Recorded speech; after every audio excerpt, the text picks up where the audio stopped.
Pastor Clive Saunders is the spiritual advisor of the members of the Unique Touch Christian Center in Cleverly Hills, Sandy Point. Now in October, he facilitated a weekend of activities that brought together men and boys from various communities for an entertaining and uplifting experience. Now he's here to tell us about that and about how spirituality can impact the lives of boys and men for the better. How do you feel? I'm well, I'm doing well. Okay. Excited to be here, first time, but I'm loving it so far. All right, great. Our pleasure. See you in the Christmas spirit.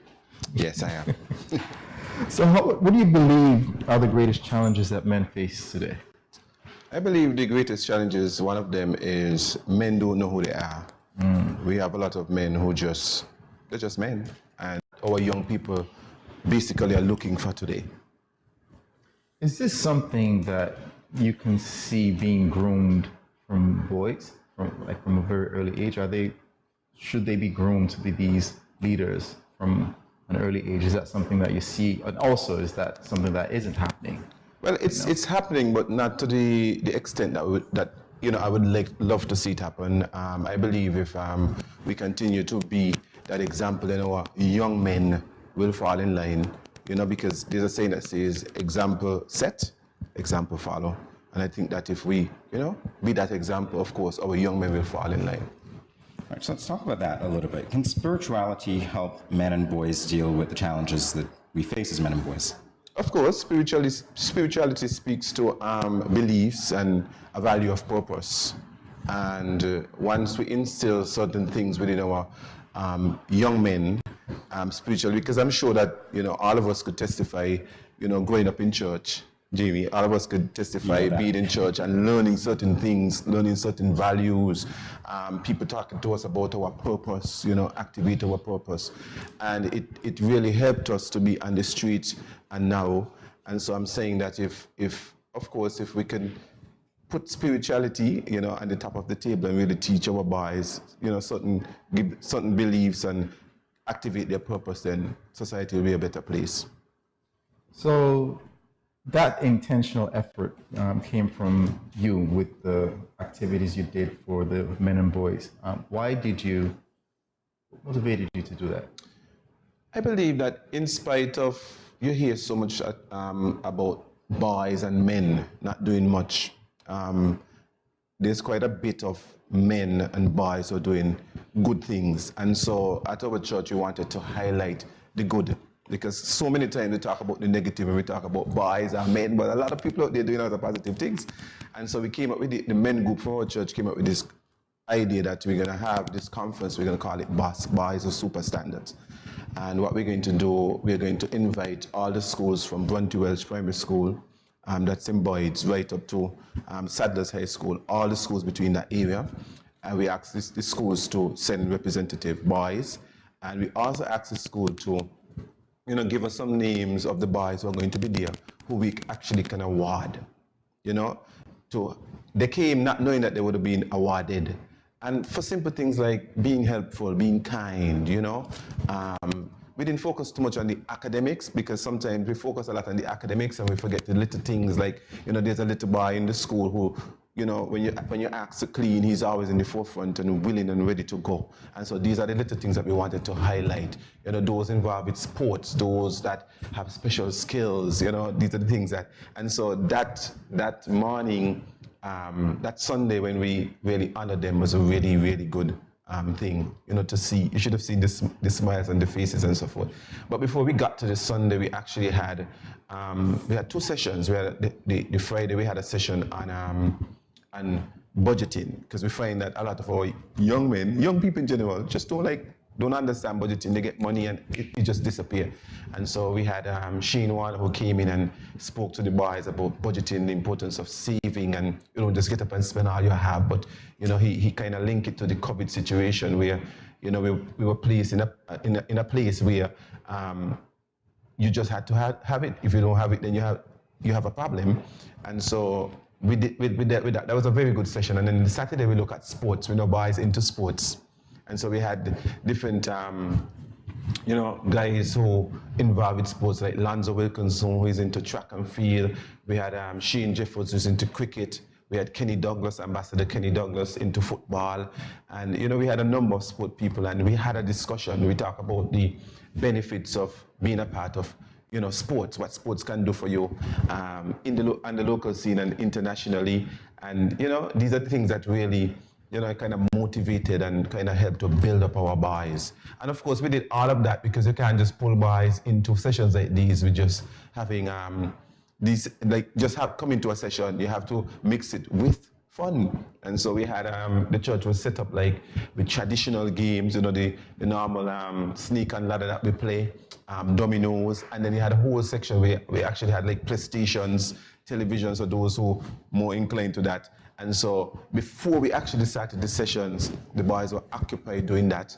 And then at the end of the sessions, they were occupied doing that. So they had fun right across the board. And again, it was a learning experience for our boys. Sounds great, honestly. And I witnessed some of it because I was there on the Sunday. Pastor. Oh yes, the Sunday, I forget to talk about the Sunday night, we had an all-meal concert. I mean, you couldn't imagine that you're in a concert and just the people in the concert is just all meals. I mean, that got to be special. You know, when males get together and really, you know, sing, it just creates an atmosphere. It's just different to when a young lady opened her mouth. You know, males just have that kind of, and so it was really exciting to see all these young men. And you were there, so you know what I'm talking about. I know exactly what you're talking about. 14-year-olds, 12-year-olds Yes. singing, moving the crowd. It was actually great to see. All right, so Pastor, obviously you are a father figure, you're a role model as well. How do you manage your multiple responsibilities in moments when they may conflict with each other? One of the things I try to do is I try to set up my time. Time management for me is like very important because I'm a very busy person. I'm a pastor. I'm a counselor. That's what I do every single day. And so many other things. I'm a scout leader. So what I try to do is to really map out my day so that I don't have a lot of conflicts. You know, like I know I had to come here today, so whatever else I had to put it off to be here. So, you know, that's what I do. I try to, you know, deal with time management. Very, very important to me. You know, as you were talking about the experience that you presented for those boys, one thing came to my mind, and it's that a person who feels appreciated will always do more than what is expected. Of course. And that will have a trickle-down effect Yes. in what those young boys will go back and continue to try to live those lives. So it's like the butterfly effect. It may be Yes. small, but you're gonna see these big changes happening later on in their lives. Now, I'm curious. I mean, you're doing these things, and I'm wondering if you had an example of this good father figure while you were growing up, and that's why this is this way, or was it the converse of that makes you feel like, you know what, maybe I need to give these people something that I didn't have? Which one of those is it? Yeah, I had some good people in my life. One of the persons I could talk about is a gentleman by the name of Charles McMaster.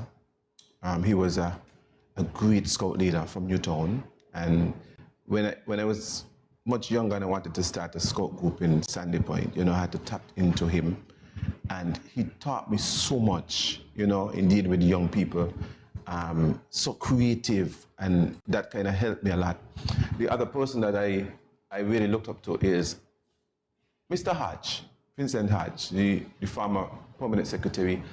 Lots of people, you know, would say negative things about him, but he impacted my life because when I was going to school at very young, I was very slow in school, very, very slow. Can't tell. And and he was one of the persons who really motivated me. He was one of the persons who keep saying, "Oh, you can make it. You can pass these 60." I thought that I would have never been able to pass 60 subjects. I was just so slow. I was just so backward. But you know, having people like that in my life, I mean, you know, he was very strict. If you know anything about Mr. Hart, very, very strict. But apart from that, he had a genuine love for young people that helped to push them into the right direction. And so when I think about good role models, I think about Charles McMaster, I think about Mr. Vincent Hodge.